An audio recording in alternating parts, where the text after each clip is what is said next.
और एक बड़ी खबर इस वक्त मिल रही है उदयपुर से, जहां छात्र देवराज की मौत के मामले से जुड़ा हुआ बड़ा अपडेट यह है कि कल सुबह 7 बजे देवराज का अंतिम संस्कार होगा। मृतक के परिवार को आर्थिक मदद का ऐलान भी किया गया है। 51 लाख रुपए की आर्थिक मदद मिलेगी और परिवार के किसी सदस्य को संविदा नौकरी भी सरकार देगी। 24 घंटे के लिए उदयपुर में इंटरनेट पर पाबंदी बढ़ा दी गई है। इस वक्त की अहम खबर आपको बता रहे हैं। ज्यादा जानकारी के साथ जी मीडिया संवाददाता अविनाश इस वक्त हमारे साथ जुड़ रहे हैं। हम सीधे उनकी तरफ रुख कर रहे हैं। अविनाश, क्या फिलहाल स्थिति सामान्य है? क्योंकि वो छात्र जिसको चाकुओं से गोदा गया, जो मौत से जंग लड़ रहा था, बच नहीं पाया। इस वक्त प्रशासन क्या कर रहा है? जी बिल्कुल, देखिए अभी पूरे शहर में शांतिपूर्ण वातावरण है। दरअसल प्रशासन की ये मंशा थी कि रात को ही अंतिम संस्कार किया जाए और उसको लेकर समाज के प्रबुद्ध लोगों को और परिवार को कन्विंस भी कर लिया गया था। लेकिन हॉस्पिटल के बाहर जो युवा खड़े थे उन्होंने इसका विरोध जताया और एक लंबी जद्दोजहद के बाद में ये निर्णय लिया गया कि सुबह 4 बजे जो पार्थिव देह है उसको परिवार को सुपुर्द किया जाएगा और सुबह 7 बजे अंतिम यात्रा निकलेगी जो अशोकनगर मोक्षधाम पे जाएगी। इंटरनेट सेवा को 24 घंटे के लिए फिर से नेटबंदी लागू कर दी गई है, क्योंकि स्कूल और कॉलेज, नगर निगम क्षेत्र और यूडीए क्षेत्र में जो भी आते हैं उनको अग्रिम आदेश तक बंद किया गया है। तो ये भी साफ है कि कल स्कूल और कॉलेज वो नहीं खुलेंगे और क्योंकि अब सुबह अंतिम संस्कार होना है, उसको लेके प्रशासन ने अपनी तैयारी को पूरा कर लिया है। कड़े सुरक्षा बंदोबस्त किए गए हैं। संवेदनशील और अति संवेदनशील जो इलाके थे, जो पहले से चिन्हित थे, जहाँ पे पुलिस जाब्ता तैनात था, वहाँ पे पुलिस जाब्ते की संख्या को बढ़ा दिया गया है और अब पूरा फोकस जो है एडमिनिस्ट्रेशन का वो इस बात पे है कि कल अंतिम यात्रा जो है वो शांतिपूर्वक निकल जाए। राहत के तौर पर परिवार के लोगों को 51 लाख रुपए का मुआवजा जो है वो दिया जाएगा।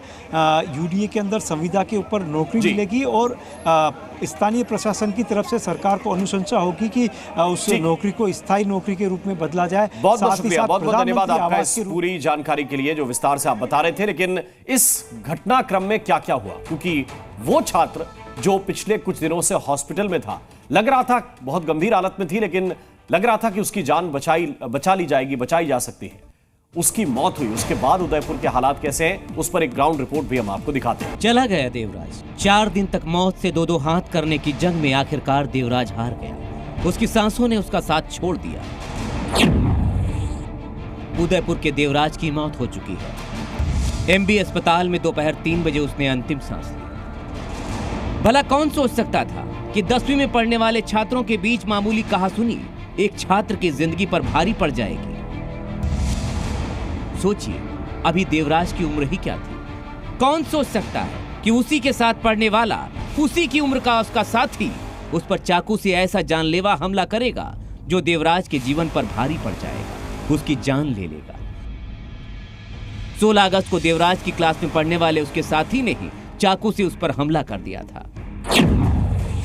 सभी लोगों ने दुआ भी मांगी, लेकिन घाव कुछ ऐसा था, खून इतना बह चुका था कि सारी जो कोशिशें डॉक्टर्स ने की, बाहर से जो डॉक्टर्स आए उन्होंने भी की, और उसके बाद पूरी कोशिशें करने के बाद भी ऊपर वाले की जो इच्छा थी वो आज देवराज हमारे बीच नहीं है। लेकिन ये है कि उनके परिवार को पूरा जो सहयोग है वो मिलेगा। कौन सोच सकता था कि होमवर्क के नाम पर पैदा हुई तल्खी का अंजाम मौत पर जाकर खत्म होगा। आरोपी छात्र के किराए वाले मकान को तोड़ दिया गया। आरोपी छात्र पुलिस की गिरफ्त में है, तो आरोपी छात्र का पिता भी पुलिस की गिरफ्त में है। लेकिन फिर भी देवराज वापस लौटकर नहीं आएगा। सवाल ये उठता है कि आखिर 15 साल के एक छात्र के अंदर इतनी नफरत, इतना गुस्सा, बदले की ऐसी आग कहां से पनपी जिसने उसे चाकू मारने के अंजाम तक पहुंचा दिया।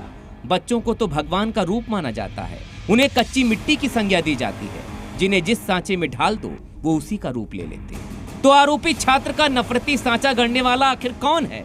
आखिर वो कौन सी सोच है जो बच्चों में भी मामूली सी बात पर जानलेवा हमला करने को उकसाती है? आखिर बच्चे के दिमाग में इतने जघन्य अपराध की ताकत कहां से आई? कैसे उसने मामूली से झगड़े में अपने ही साथी पर जानलेवा हमले की साजिश रच डाली? ऐसी साजिश जिसने देवराज की जान ही ले ली। फिर मैंने प्रिंसिपल मैम से गाड़ी की चाबी ली थी फिर उसको बैठाया और फिर मेरे साथ में एक लड़का था उस्मान नाम का। उस्मान ने अपना शर्ट खोला था, फिर उसके पाँव पे बांधा उसके शर्ट उस्मान ने, फिर उससे खून बंद हुआ था। फिर हम दोनों लेके उसको वहाँ पे गए थे हॉस्पिटल, बड़े हॉस्पिटल। यहाँ पे हमने वहाँ पे हमारे सर्वर पहले वहाँ पे थे और फिर वहाँ पे जाके हम उसको भर्ती कराया तो फिर हमको यहाँ पे ले आए। आखिर इतना जहर 15 साल के एक बच्चे के अंदर कहां से आया? देवराज की मौत की खबर के बाद एक बार फिर आक्रोश की ज्वाला ने भड़कना शुरू किया था।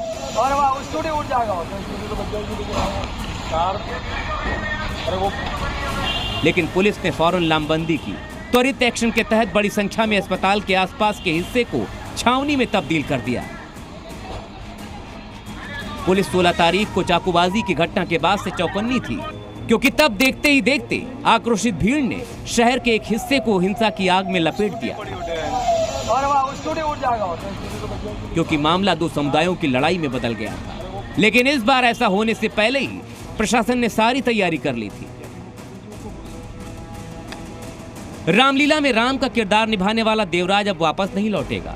उसकी कमी कोई पूरा नहीं कर सकता, लेकिन परिवार के इकलौते बेटे की मौत पर परिवार को सरकार ने 51 लाख रुपए की मुआवजे के साथ सरकारी नौकरी और पुलिस सुरक्षा देने का वादा किया है। फास्ट ट्रैक के अंदर मुकदमा चलेगा और राज्य सरकार अपने प्रशासन ने इस बात का आश्वासन दिया है कि सरकार अपने मत से एवं भामाशाहों से सहयोग लेकर 51 लाख रुपए परिवार को मुआवजे के रूप में दिया जाएगा। शहर में इंटरनेट सेवा कल यानी मंगलवार रात 10 बजे तक के लिए बंद है। धारा 144 लगा दी गई है तो शहर के हर हिस्से में सुरक्षा बढ़ा दी गई है, खासकर सूरजपोल इलाके में जहां चाकूबाजी की यह पूरी वारदात हुई थी, क्योंकि उपद्रव और हिंसा किसी भी समस्या का हल नहीं है। क्योंकि अभी भी उदयपुर के हालात सामान्य नहीं कहे जा सकते। उदयपुर से अविनाश जिग्नावत के साथ ब्यूरो रिपोर्ट, जी मीडिया।